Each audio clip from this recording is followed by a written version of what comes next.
Ese es el segundo domingo que estamos leyendo la segunda carta a los Corintios en su capítulo 4. Quiero centrar mi atención en los versículos 6 al 12. Porque Dios, que ordenó que la luz resplandeciera en las tinieblas, hizo brillar su luz en nuestro corazón, para que conociéramos la gloria de Dios que resplandece en el rostro de Cristo. Pero tenemos este tesoro en vasijas de barro, para que se vea qué tan sublime poder viene de Dios y no de nosotros.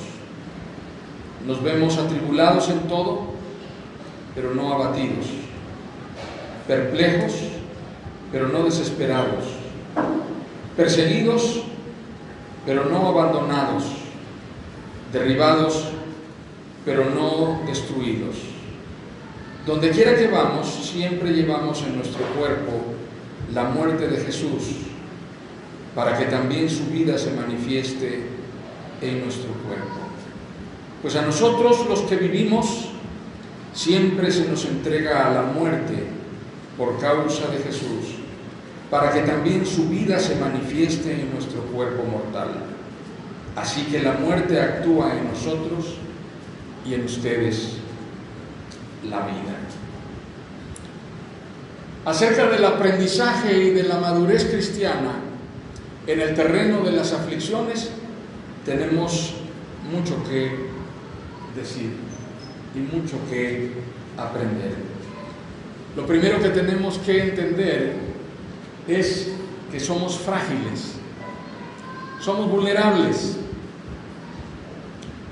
Los cristianos somos vulnerables y estamos permanentemente expuestos. La realidad del riesgo nos acompaña permanentemente.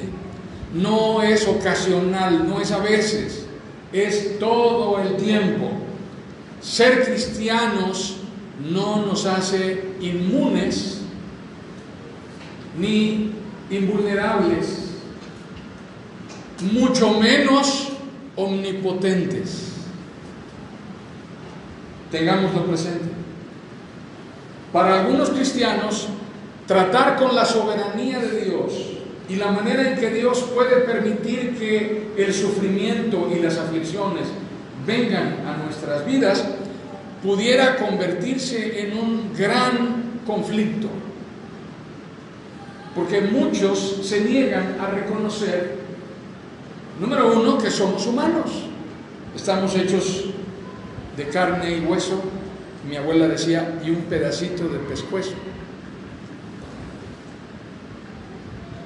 Así que somos seres humanos con debilidades y fragilidades que son inherentes a nuestra naturaleza. La razón de por qué yo me enfermo no es porque Dios no sea bueno. La razón de por qué yo sufra alguna adversidad no es porque Dios no sea misericordioso ni fiel, ni porque Dios se haya quedado dormido. Es porque yo soy frágil, es porque yo soy vulnerable y porque permanentemente estoy expuesto a ese riesgo. Y en algunas circunstancias también es porque en la experiencia de vivir procesos complicados hay un aprendizaje que yo tengo que adquirir. Y Dios lo va a permitir. Dios puede guiarme de la mano a través de ese proceso. Es extraño cómo los cristianos leen el Salmo 23, y el Salmo 23 es uno de los salmos preferidos, predilectos de la cristiandad, y muchos cristianos lo primero que hacen es aprendérselo de memoria, y es hermoso que sea así. A mí me emocionó tanto que el domingo pasado Julián nos lo haya dicho de memoria, ¿verdad? El Salmo 23. Tiene 4 añitos y ya se lo aprendió. Y se lo aprendió porque todas las noches lo oye a su mamá diciéndole, escucha a su mamá diciéndole a los oídos antes de dormir el Salmo 23. Pero no entendemos todo lo que el Salmo 23 dice. El Salmo 23 dice, el Señor es mi pastor y ¿qué incluye? Nada. ¿Qué cosa cabe en nada? O sea, cuando tú dices nada me faltará, no solamente se refiere a un refrigerador lleno, a un closet que abres y casi se sale la ropa. ¿No? Hermanas, no se refiere a una zapatera que ya no caben más zapatos. No se refiere a más trastes en la cocina. ¿A qué se refiere nada? A lo espiritual también. Cuando dice nada, también incluye las aflicciones. Las aflicciones son parte del paquete. Y no son parte del paquete por el hecho de que Dios no sea bueno, sino son parte del paquete porque yo soy frágil. Las voy a vivir en algún momento. Me voy a enfermar. Algo pasará conmigo. Entonces yo tengo que aprender, tengo que discernir acerca de mi condición frágil y tengo que aprender a vivir con ella. No la puedo negar. El hecho de que yo sea cristiano no anula mi naturaleza humana vulnerable. Somos hijos del Dios omnipotente, pero no somos omnipotentes. El omnipotente es Él, no nosotros.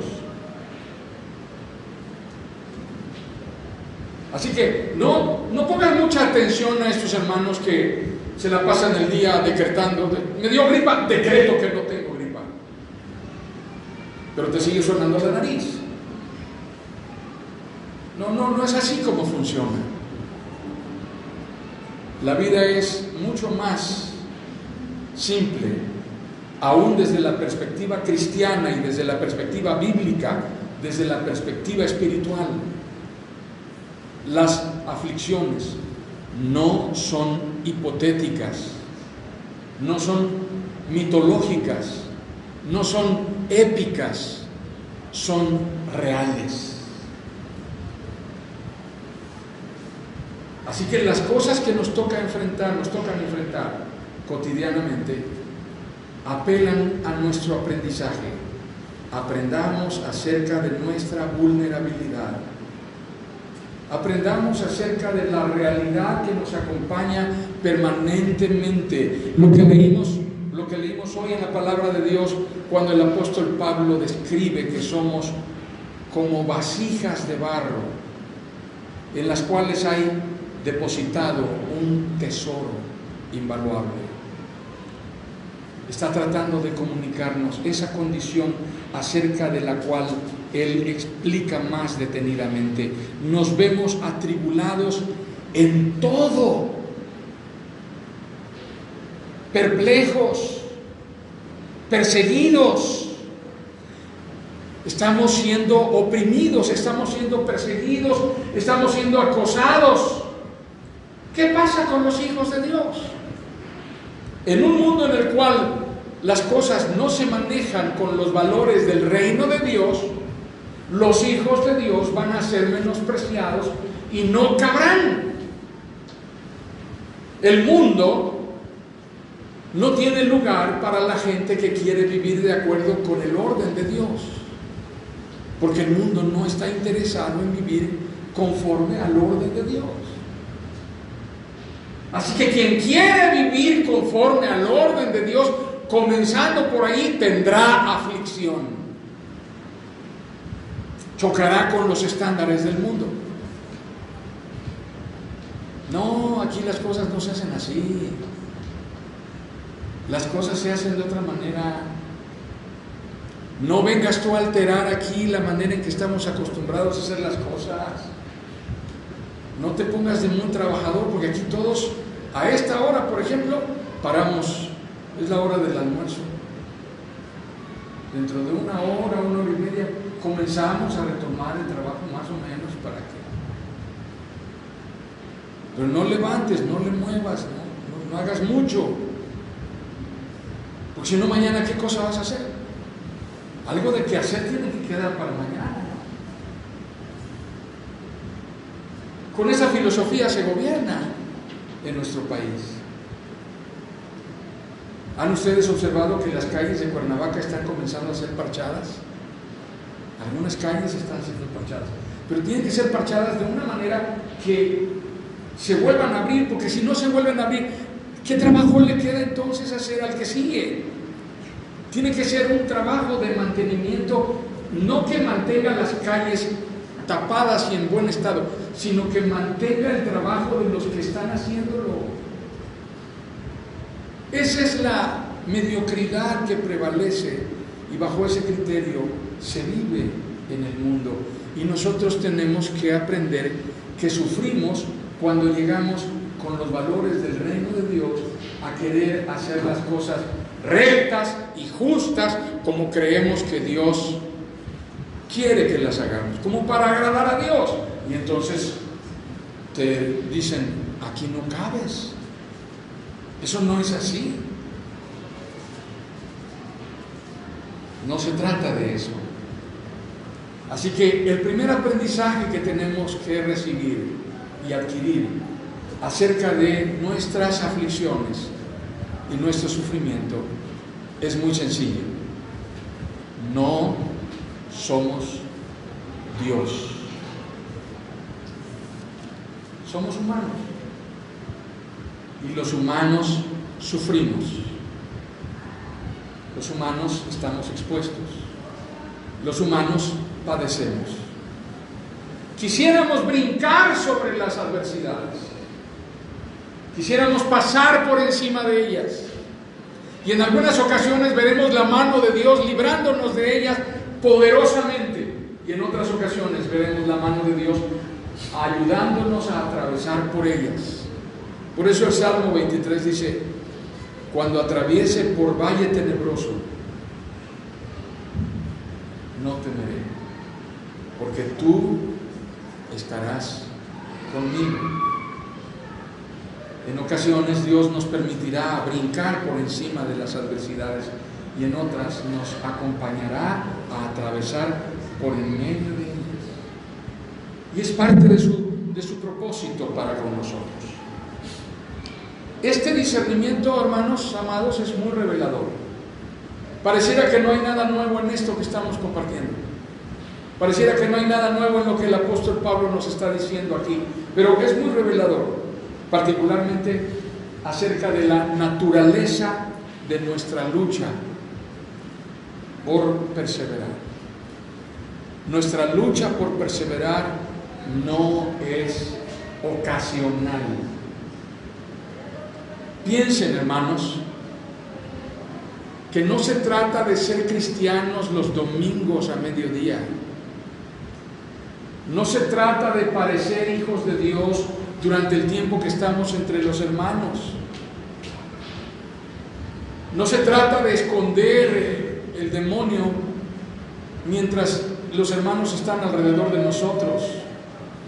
Miren, observen a su derecha y a su izquierda. ¿Qué hermano tiene cara de endemoniado? Nadie, todos son arcángeles. Nadie tiene cara de endemoniado aquí, todos somos querubines. El que menos es como un serafín, o sea, es que ser cristiano aquí es la cosa más fácil del mundo. Todos nos estamos cuidando por tratarnos como hermanos y saludarnos como hermanos y mostrarnos lo más parecido al modelo de un hermano cristiano. Pero la lucha por perseverar no se refiere a este tiempo que compartimos aquí. La lucha por perseverar se refiere a lo que sucede el resto del tiempo, cuando no estamos aquí y cuando no tenemos enfrente a los hermanos y cuando no tenemos enfrente al pastor, ni tenemos enfrente al papá ni a la mamá, y entonces estamos libres de hacer lo que queramos hacer y comportarnos como nos dé la gana, y entonces sí, amenaza con aparecer el demonio.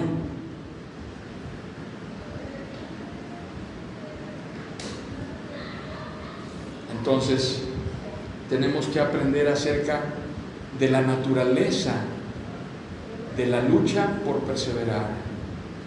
siempre estaremos en la refriega. No es ocasional, no es los domingos en la mañana, es todos los días, todo el tiempo. Mientras manejas tu coche o mientras vas en la ruta, mientras estás en la casa, mientras estás en tu trabajo o en la escuela, mientras caminas por la calle, todo el tiempo estás bajo presión. Y todo el tiempo será necesario que cuides tu integridad y tu testimonio. Todo el tiempo, no nada más a veces, es siempre. No existe una clase de cristianos turistas. Me llama mucho la atención que por un tiempo, yo no sé si todavía está de moda, pero por un tiempo estuvo de moda que los cristianos se saludaban unos a otros. ¿Cómo estás, hermano? Y la respuesta, por definición, era: en victoria, hermano. En victoria. Otros decían: bendecido, hermano. Bendecido. Pero debemos cuidarnos de que ese estado que definimos como en victoria o bendecido no sea un estado hipotético que queremos comunicar a los demás, porque es exactamente lo mismo que hacemos cuando nos preguntan en la calle, no en el ambiente cristiano: ¿cómo estás? Y contestamos: bien, aunque nos esté llevando el tren.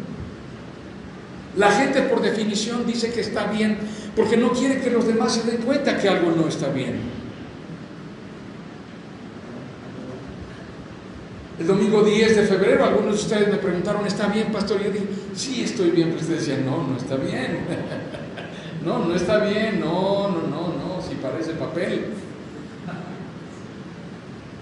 ¿Verdad? Se dieron cuenta de que no estaba bien, así que aunque yo les dijera: estoy bien, hermanos, no estaba bien. Así que podemos hacer que las personas crean que estamos bien aunque no estamos bien, pero en la realidad tenemos que ser honestos, porque no hay un tipo de cristianos que la pasen de vacaciones. No hay un estilo de vida cristiana que se refiera a ser un turista en el mundo. La vida cristiana significa aflicción. La aflicción comienza por el hecho de que tú quisieras que el mundo fuera ideal, como lo describe la Biblia, y no es así. La aflicción está descrita por Jesús, que nos dijo: en el mundo tendrán aflicción, pero confíen, yo he vencido al mundo. Así que si entendemos la dimensión de esto, si lo tenemos claro en nuestra mente, hay madurez en nosotros, una madurez que nos permite crecer, una madurez que nos permite ser más recios, tener el carácter idóneo para sobrevivir en las pruebas. Constantemente estaremos expuestos a evaluación, constantemente estamos siendo evaluados respecto de nuestra integridad. Esa es una parte. ¿Tomarás la decisión correcta? ¿Tomarás la decisión éticamente correcta? ¿Debo hablar esto con mi esposa y debo ayudarla a que vea las cosas de otra manera? ¿O la dejo que siga creyendo y pensando lo que le dé la gana? No me importa, y nos iremos a dormir así una noche más y otra noche más, y estaremos jetones el uno con el otro y que ruede, no me importa. En esto hay una situación de índole ético que afecta la integridad de tu matrimonio y afecta tu integridad. Si tú eres la cabeza de la familia, la responsabilidad es mayor, entre mayor autoridad se tiene. Así que la parte madura de esto eres tú. Así que la parte madura tiene que comenzar por asumir mayor responsabilidad, y serás quien tiene que tomar la tutela del asunto y decir: a ver, vamos a ponernos de acuerdo, esto no puede continuar así. Eso significa ser la cabeza Es lo que el apóstol Pablo dice en Efesios capítulo 5. Significa que tú, que eres la cabeza, tomes la responsabilidad tutelar y llames a todo el mundo a cuenta y digas: a ver, vamos a ponernos de acuerdo, porque aquí huele a azufre y eso no me gusta. No nos vamos a ir a dormir una noche más así. Estemos en paz, reconciliémonos, hagamos las paces. Si yo le debo a alguien disculpas, quiero ofrecerlas. En este momento me comprometo a reconocer que yo fallé. Hazlo, eso da más autoridad. Esto es un terreno ético, es un terreno de responsabilidad ética. Si no lo haces, Dios no te lo tomará bien. Si tú omites tu responsabilidad moral, Dios no lo tomará bien. Dios no aprueba que tú permanezcas todo el tiempo soslayando tu responsabilidad moral y dejando que otros sean los que la tomen. Esa es la queja de las esposas. A las 3 de la mañana te despiertas porque hay una mujer llorando junto a ti y dices: ¿qué le pasa a esta señora? Y a esa hora le preguntas: ¿qué tienes? Y te dice: nada. Ah, bueno, no tiene nada, te das la vuelta y sigues durmiendo. Y entonces ella llora más fuerte todavía. ¿Qué es esto? ¿Qué es esto? Y ella te dice: ¿ves cómo no te importo? Pues me acabas de decir que no tienes nada. Sí, tú no te das cuenta, no te fijas. Tenemos una semana de no hablarnos y a ti no te importa. Siempre tengo que ser yo la que hable las cosas porque tú no eres capaz de tomar la palabra, la iniciativa, y siendo tú. Ah, ¿verdad? Hay alguien que está esperando que tú asumas tu responsabilidad. Dios también. Es una responsabilidad ética. Cuando fallamos en asumir nuestra responsabilidad ética, estamos siendo evaluados y vamos a tener un tache. Y cada tache lastima nuestra integridad. No has estado actuando íntegramente. No has estado actuando íntegramente. Y actuar con integridad significa asumir la responsabilidad moral que te corresponde y tomar las decisiones correctas a tiempo. Pero hay otro terreno que no es el terreno de la integridad. El terreno de la integridad tiene que ver con tentaciones. El terreno de la integridad tiene que ver con conflictos que es tu responsabilidad asumir y resolver. O por lo menos ponerlos en la mesa para encontrar la solución. Hay un terreno diferente al terreno de la integridad. Quiero llevarte a ese terreno. Es el terreno de la entereza. Es el temple. Tiene que ver con la dureza del metal. Los metales necesitan dureza para resistir el trabajo que van a desempeñar. Hay metales que tienen tal dureza que tienen el poder, la capacidad de cortar a otros metales. ¿Qué dureza se necesita para que un material sea capaz de cortar al más duro de los metales? Eso se logra. Hay un proceso para llegar allí. Es el templado. Los metales son sometidos a templado para que cada vez adquieran mayor dureza. Y esto es lo que sucede con las pruebas. Cuando Dios nos guía al terreno del conflicto, Dios está introduciéndonos a la escuela del carácter, en donde adquiriremos el temple, la templanza, la entereza, la capacidad para no huir de las aflicciones y darle la cara a la tempestad. De acuerdo con el manual de operaciones de un buque, ¿cuál es la responsabilidad del capitán cuando hay una amenaza de peligro inminente? El capitán tiene una descripción de sus responsabilidades en ese manual de operaciones del buque. ¿Qué dice ese manual? ¿Qué se imaginan ustedes? Yo sé que quizá ninguno de los que estamos aquí ha estado jamás en un buque, pero ¿qué se imaginan ustedes que dice el manual del capitán?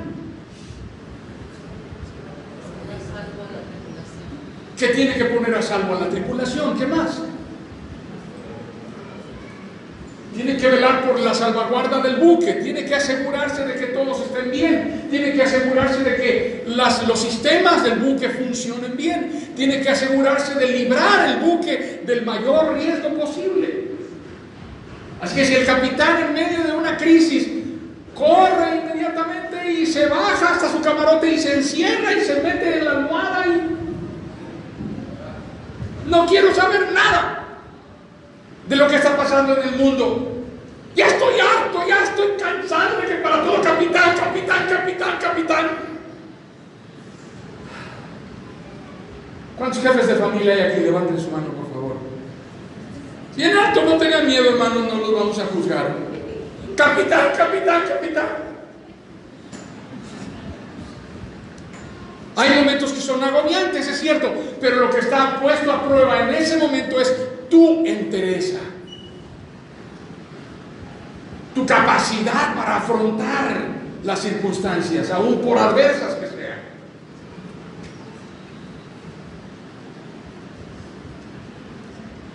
Es una historia que nos pasó a nosotros. En una ocasión, mi esposa y yo veníamos de la Ciudad de México. Íbamos a la casa de una familia que nos invitó a una tardeada. Y el lugar era Huastepec. Así que saliendo de la Pera tomamos el Libramiento para entrar hacia allá. Y en los primeros 2 kilómetros comenzó a llover, una lluvia ligera. Era la primera lluvia en una temporada como esta. Yo no iba corriendo a gran velocidad, pero recuerdo que en medio de la lluvia, que comenzó a ser muy intensa en un instante, sentí como la dirección del carro comenzó a fallar y no me hizo caso. Nunca, jamás logré que el carro respondiera. Nos salimos de la carretera. Nuestro carro fue a dar como 15 o 17 metros abajo hasta que tropezó con una enorme roca que había allá abajo. Y entonces lo primero que traté de darme cuenta es si todos estaban bien, y después de eso me salí del carro y comencé a subir la ladera para llegar a la carretera, en medio de la tempestad, que en ese momento ya había arreciado lo suficiente. Jamás me detuve a ver si Rebeca ya había salido, y si los hijos ya habían salido, y si algo de lo que estaba allí era útil todavía. Yo subí corriendo hacia la carretera para llegar antes que nadie y pedir auxilio. Cuando yo estaba arriba volteé a ver abajo y me di cuenta que mi mujer venía jalando 3 niños y que nunca hice nada por ayudarla. Todavía me avergüenza recordar ese episodio. Mi gran ansiedad era encontrar que alguien nos auxiliara, pero nunca me detuve a considerar que el primer auxilio tenía que haber venido de mí. Nuestros hijos estaban pequeñitos, estábamos espantados, yo estaba en shock realmente. No pasaron más de 15 minutos, en medio de la tempestad, un auto se detuvo, una camioneta. Una familia nos hizo el favor de subirnos y llevarnos hasta la puerta de la casa a donde íbamos. Dios es misericordioso y providente, pero esa prueba de entereza no la pasé bien. Por eso se las platico, porque no solamente es puesta a prueba nuestra integridad cuando somos tentados, cuando somos probados de parte de Dios, lo que está puesto a prueba es nuestra entereza, nuestra capacidad para afrontar la adversidad. En este caso, lo que está en riesgo es tu integridad. ¿Eres lo suficientemente honesto y recto para decidir lo que conviene? ¿Eres lo suficientemente fuerte y resistente para enfrentar la crisis? Estas dos circunstancias son una constante en nuestra vida. Una vez concluido el proceso de prueba, debemos estar preparados para el que sigue, porque vendrá una nueva prueba. El proceso de prueba es permanente. Quiero que me acompañen, por favor, y busquen conmigo el primer libro de Samuel, capítulo 2.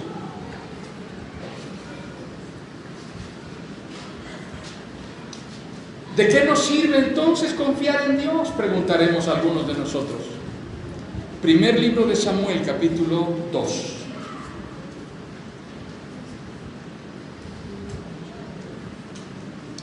Vamos a leer en el capítulo 2, los versículos 1 al 9. Primero de Samuel 2, del 1 al 9. Esta es la oración de Ana. Ana era una mujer estéril, casada con un hombre amoroso que la tenía a ella como su mujer consentida, pero Elcana, su marido, pasaba otros ratos con otra señora, con la cual tenía hijos y en la cual todo era ideal. Así, cuando él salía de aquella casa, venía contento y satisfecho, como a un remanso de paz a la casa de Ana. Pero Ana no tenía paz, la tenía que buscar en el Señor, y esta es su oración. Primero de Samuel 2, del 1 al 9, leemos juntos.